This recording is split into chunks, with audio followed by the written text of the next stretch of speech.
جھگڑالو کیوں ہے؟ کیونکہ اس کی طبیعت میں صرف دشمنی ہے، اور اپنی طبیعت کی سختی کی وجہ سے یہ جو ہے مجبور ہے یہ سب کچھ کرنے پر۔ اس کی طبیعت کی سختی جو ہے اسے مسلمانوں سے مخلص ہونے کے سلسلے میں اس کی مدد نہیں کرتی، بلکہ اور اس کے لیے مصیبت کھڑی ہو جاتی ہے کہ یہ مسلمانوں کا دشمن بن جاتا ہے۔ کافر سے اصل میں منافق خطرناک ہے۔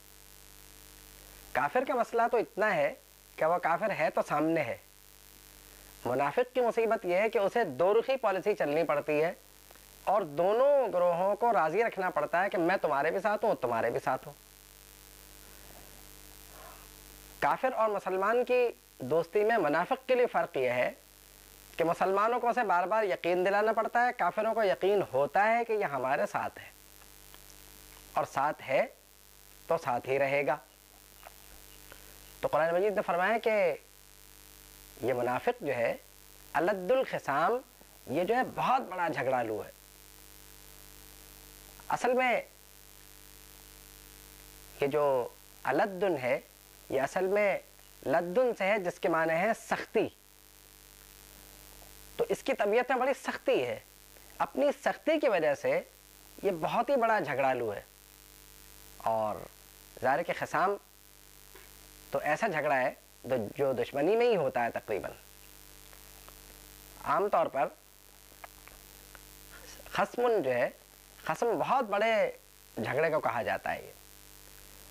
اور قرآن مجید میں لدن کا جو لفظ ہے وہ استعمال ہوا وَتُنذِرَ بِهِ۔ قرآن مجید میں جو لدن کا لفظ ہے یہ استعمال ہوا وَتُنذِرَ بِهِ قَوْمَ اللُّدَّةِ، اور انتہائی سخت اور درست قوم کو ڈرایا جائے۔ مفہوم یہ ہوتا ہے آیت کریمہ کا۔ تو یہ جو ہے اس کی طبیعت میں بہت جھگڑالو پن پایا جاتا ہے، اس کی طبیعت انتہائی سخت ہے۔ یعنی اخنس کی طبیعت کی نشاندہی فرمائی جا رہی ہے، اور یہ بتایا جا رہا ہے کہ یہ کسی صورت میں تمہارا نہیں ہے۔ ظاہر بات ہے کہ جو مسلمانوں کا نہیں، جو حضور کا نہیں، وہ اللہ کا بھی نہیں۔ تو آپ یہ دیکھیے کہ جو نبی کریم صلی اللہ تعالیٰ علیہ وسلم سے دشمنی کرے، قرآن مجید اس کے تمام معاملات کو تشتز بام کر دیتا ہے، اور قرآن مجید اس کی شخصیت پر سے پردہ اٹھا دیا کرتا ہے۔ اگرچہ آج کل کے زمانے میں وہی تو نہیں آتی، مگر اتنا ضرور ہے کہ قرآن مجید کے مقرر کردہ خطوط میں ہم اس بات کو سمجھ جاتے ہیں کہ جس شخص کے بارے میں قرآن مجید نے جو کچھ کہا، اگر وہ علامات بھی ظاہر ہونے لگے تو ہم سمجھ جاتے ہیں کہ یہ ہمارا نہیں ہے۔ اور واقعی منافق کے معاملات ہیں بھی کچھ ایسے ہی۔ قرآن مجید سے معلوم ہوتا ہے منافق کی طبیعت کے بارے میں، نہیں اگر تمام آیات الگ کر لی جائیں جتنے منافقین کے بارے میں اتری، بلکہ ایک پورے سورت نازل ہوئی قرآن مجید میں جس کا نام رکھا گیا سورہ منافقون۔ وہ شروع ہی ایسے مقام سے ہوتی ہے اذا جاءک المنافقون، منافقین آپ کے پاس آتے ہیں، قالوا نشہد انک لرسول اللہ، اور وہ کہتے ہیں کہ ہم گواہی دیتے ہیں کہ بے شک آپ اللہ کے رسول ہیں۔ اللہ فرماتا ہے ان کی گواہی کی ضرورت نہیں ہے، اس لیے نہیں ہے واللہ یشہد واللہ یعلم انک لرسولہ، اللہ کو معلوم ہے کہ آپ بے شک اس کے رسول ہیں۔ اور مسئلہ کیا ہے؟ مسئلہ یہ ہے کہ منافقین جھوٹے ہیں۔ مسئلہ یہ نہیں ہے کہ منافقین کا یہ کہنا غلط ہے کہ آپ اللہ کے رسول ہیں، بات یہ ہے کہ منافقین جو کچھ یہ کہہ رہے ہیں اللہ کو بھی یہ معلوم ہے، مسلمانوں کو بھی معلوم ہے، تو یقین کس کو دلا رہے ہیں؟ تو بات یہ ہے کہ جو نیت انہوں نے کی ہوئی ہے، جس نیت کے تحت یہ کہہ رہے ہیں، وہ نیت غلط ہے۔ اب چونکہ نیت غلط ہے تو یہ بھی جھوٹے ہیں، اس لیے قرآن مجید فرماتا ہے کہ ان کی یقین دہانی کی ضرورت نہیں ہے۔ واللہ یعلم انک لرسولہ، اللہ جانتا ہے کہ آپ اس کے رسول۔ اس کو ہم اس آیت کریمہ کو نبی کریم صلی اللہ تعالیٰ علیہ وسلم کی نعت بھی کہیں تو غلط اس لیے نہیں ہوگا کہ اللہ کی طرف سے ارشاد ہے کہ اللہ جانتا ہے کہ آپ اس کے رسول ہیں۔ مطلب یہ ہے کہ منافقین کو اللہ اور اس کے رسول کے درمیانی تعلق کو بیان کرنے کی ضرورت نہیں ہے، اور یہ ایک بہت بڑی نعت ہے نبی کریم صلی اللہ علیہ وسلم کی، واللہ یعلم انک لرسولہ۔ اور یہی نہیں، فرمایا واللہ یشہد، اللہ اب اس بات کی گواہی دے رہا ہے ان المنافقین لکاذبون، کہ منافق جھوٹے ہیں۔ تو منافقین یہ کہنے میں جھوٹے نہیں ہیں، منافقین اپنے دعوے میں جھوٹے ہیں۔ یعنی یہ بات تو صحیح ہے کہ آپ اللہ کے رسول ہیں، لیکن منافقین اقرار نہ کریں اس کا، کیونکہ ان کے اقرار سے نہ تو اسلام کا فائدہ ہے نہ مسلمانوں کو، بلکہ ان کے اقرار کا الٹا مسلمانوں کو نقصان ہے۔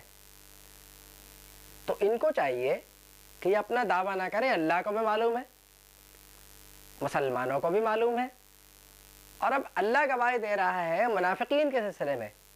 دیکھیے وہ دعویٰ یہ کر رہے ہیں انک لرسول اللہ، بے شک آپ اللہ کے رسول ہیں۔ اللہ فرماتا ہے واللہ یشہد ان المنافقین لکاذبون، اللہ گواہی دیتا ہے کہ منافقین جھوٹے ہیں۔ دیکھیں دعویٰ کیا کیا ہے انہوں نے، کہہ کیا رہے ہیں؟ وہ کہہ یہ رہے ہیں کہ آپ اللہ کے رسول ہیں۔ اللہ فرماتا ہے کہ ان کے اس اقرار کی ضرورت نہیں ہے، اس لیے نہیں ہے کہ اللہ کو بھی یہ معلوم ہے، مسلمانوں کو بھی معلوم ہے۔ اب چونکہ یہ بات علم میں ہے تو دھوکہ دینے کے لیے اس لفظ کا استعمال نہ کریں، اور منافقین پر مسلمانوں کو اعتبار نہ رہے، اور مسلمان منافقین سے دھوکہ نہ کھائیں، تو ایک ہی جملہ ساری بات کے سلسلے میں ارشاد فرما دیا گیا واللہ یشہد ان المنافقین لکاذبون، کہ اللہ گواہی دیتا ہے کہ منافقین جھوٹے ہیں۔ تو اللہ کا گواہی دینا ظاہر تو بہت بڑی بات ہو گئی۔ تو پوری سورہ منافقون جو ہے، آگے آپ چلیے اسی صورت میں، تو منافقین کی پوری طبیعت جو ہے وہ آپ کے سامنے آتی چلی جائے گی کہ وَإِذَا رَأَيْتَهُمْ تُعْجِبُكَ أَجْسَامُهُمْ، جب تم ان کو دیکھو گے تو ان کے جسموں کو دیکھ کر حیرت کرو گے تم، اور تمہیں بظاہر یہ ایک لگیں گے، لیکن اصل میں یہ ایک نہیں ہے، یہ مفادات کی وجہ سے ایک ہیں، اصل میں ایک دوسرے سے الگ الگ ہے۔ تو منافقین کا جو کھوکھلا پن ہے، اس کو قرآن مجید نے اس صورت میں بہت زیادہ واضح فرمایا، سورہ منافقون میں۔